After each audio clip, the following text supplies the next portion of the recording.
Hello friends, welcome to Tamil Tutorials World. நம்ம இன்னைக்கு என்ன பார்க்க போறோம்னா நான் வந்து ஏற்கனவே ஒரு டுட்டோரியல் போட்டுருந்தேன். நம்ம வந்து PDF ஃபைலை நம்ம வந்து எப்படி Word டாக்குமெண்ட்டை நம்ம வந்து கன்வெர்ட் பண்ணலாம் அதை பத்தி நான் சொல்லியிருந்தேன். அது வந்து நம்ம ஆன்லைன் மூலமா பண்ணோம். இப்போ நம்ம பார்க்க போறது பாத்தீங்கன்னா ஆஃப்லைன் மூலமா நம்ம வந்து எந்த ஒரு ஃபைல் ஃபார்மட்டுக்கு மாற்ற முடியும். வேர்டுன்னு இல்லை, நம்ம வந்து ஒரு எக்ஸல் ஃபைலாவோ இல்லாட்டினா வந்து ஒரு நோட்பேட் ஃபைலாவோ நம்ம வந்து ஆஃப்லைன் மூலமா மாற்ற முடியும். இப்போ வந்து நம்ம அதை பற்றி தான் பார்க்க போகிறோம். ஸோ அதுக்கு முன்னாடி இந்த சேனல் இன்னும் நீங்கள் சப்ஸ்கிரைப் இல்லாட்டினா கீழே உள்ள ரெட் கலர் சப்ஸ்கிரைப் பட்டனை ப்ரெஸ் பண்ணி சப்ஸ்கிரைப் பண்ணிடுங்க. கூடவே ஒரு பெல் சிம்பிள் வரும், அதையும் நீங்கள் ப்ரெஸ் பண்ணிடுங்க.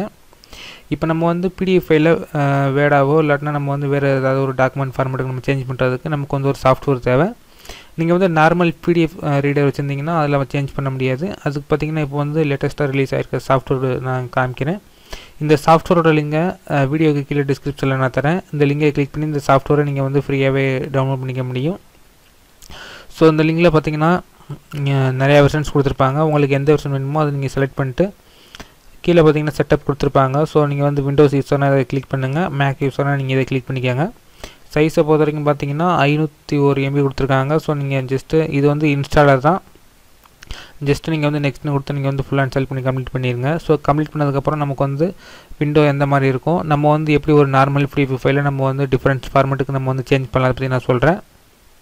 இப்போ பார்த்தீங்கன்னா நான் வந்து ஒரு பிடிஎஃப் ஃபைல் வச்சுருக்கேன் என்னோடய டெஸ்க்டாப்பில்.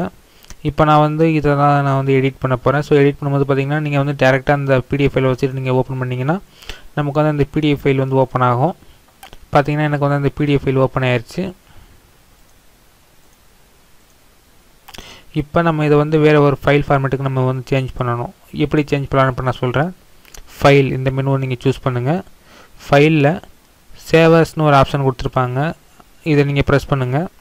இதில் நார்மலாக பார்த்தீங்கன்னா அடோப் பிடிஎஃப் ஃபைல்ஸ் மட்டும்தான் கொடுத்துருப்பாங்க. இந்த மெனுவை நீங்கள் கிளிக் பண்ணிங்கன்னா நமக்கு வந்து டிஃப்ரெண்ட் ஃபார்மேட் கிடைக்கும். இதில் நீங்கள் வந்து எந்த ஃபார்மேட்டில் சேவ் பண்ண விரும்புகிறீங்களோ அந்த ஃபார்மேட்டை நீங்கள் வந்து செலக்ட் பண்ணிட்டு சேவ் பண்ணிக்க முடியும். ஸோ இது வந்து ஃபஸ்ட்டு ஆப்ஷன். செகண்ட் ஆப்ஷனை பொறுத்த வரைக்கும் பார்த்தீங்கன்னா ஃபைலில் போங்க, ஃபைலில் சேவர்ஸ் அதர்னு கொடுத்துருப்பாங்க. இது மூலமாகவும் நீங்கள் வந்து டிஃப்ரெண்ட் ஃபார்மேட்டில் நீங்கள் வந்து சேவ் பண்ணிக்க முடியும். இதில் பார்த்தீங்கன்னா மைக்ரோசாஃப்ட் வேர்ட் கொடுத்துருக்காங்க. ஸோ அதில் வந்து வெர்ஷன்ஸும் கொடுத்துருப்பாங்க. ஸ்ப்ரெட் ஷீட்டு, அதாவது பார்த்திங்கன்னா எக்ஸலில் ஒர்க் பண்ணுவோம். ஸோ அதே மாதிரி பவர் பாயிண்ட் ப்ரெசன்டேஷன், இமேஜை பொறுத்த வரைக்கும் பார்த்திங்கன்னா ஜேபக், PNG எல்லா ஃபார்மேட்டும் கொடுத்துருக்காங்க. HTML ஃபார்மேட்டில் சேவ் பண்ணிக்க முடியும். நம்ம வந்து சைஸை ரெடியூஸ் பண்ணி கூட நம்ம வந்து பிடிஎஃப் சேஞ்ச் பண்ணிக்க முடியும். ஸோ எல்லா ஆப்ஷன்ஸுமே கொடுத்துருக்காங்க.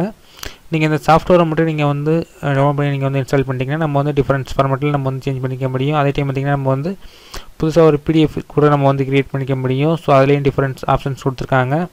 ஸோ இதை நீங்கள் ஒர்க் பண்ணி பாருங்கள், கண்டிப்பாக ஒர்க் ஆகும். நண்பர்களே, இந்த டுட்டோரியல் உங்களுக்கு ரொம்ப ஹெல்ப்ஃபுல்லாக இருந்திருக்கும். மறந்துடாமல் இந்த சேனலை சப்ஸ்கிரைப் பண்ணுங்கள். நெக்ஸ்ட்டு ஃபேஸ்புக்கில் தமிழ் டுட்டோரியல்ஸ் வேல்டு அந்த சேனலுக்கு மறந்துடாமல் சப்ஸ்கிரைப் பண்ணிடுங்க. நான் மீண்டும் ஒரு நல்ல டுட்டோரியல் நான் சந்திக்கிறேன். தேங்க்ஸ் ஃபார் வாட்சிங். Please subscribe.